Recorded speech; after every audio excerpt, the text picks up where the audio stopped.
Hello and welcome. The core idea of this work is to dynamically change what degrees of freedoms are considered in an optimization state vector during task execution to try and reduce optimization times.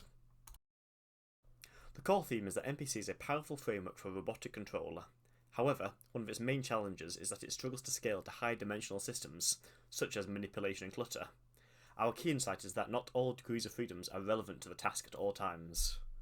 Consider the following example. We want to grab a ketchup bottle from the back of a fridge, but there are some obstacles in the way. Initially, we need to consider these obstacles in our optimization problem. Once they are moved, we no longer need to consider them. Our general framework is as follows. In our optimization thread, we are constantly optimizing a trajectory from its current state with some initial guess, generally one started by previous optimization iterations. There is some real-world execution threads that is constantly updating the real-world state and executing our current control policy.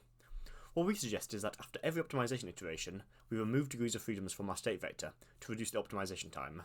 We also propose to reintroduce some degrees of freedoms back into the state vector before every optimization iteration to account for when degrees of freedoms become important later on. For details on how we do this, please consult our paper. Finally, let's look at that manipulation and clutter scenario again. At the top of the screen is the number of degrees of freedoms in the state vector currently, which changes over the duration of the task. The goal of the task is to move the green cylinder to the green goal region through moderate clutter, whilst trying to minimally disturb the clutter. We highlight objects darker shades of red or green dependent on how many of the object's degrees of freedoms are currently in the state vector. Initially, all of the degrees of freedoms are considered, but after one optimization iteration, our method removes all degrees of freedoms except for the robot and 1 degree of freedom of the green object. This is because none of the red clutter objects are currently relevant to the task yet, due to the short optimization horizon.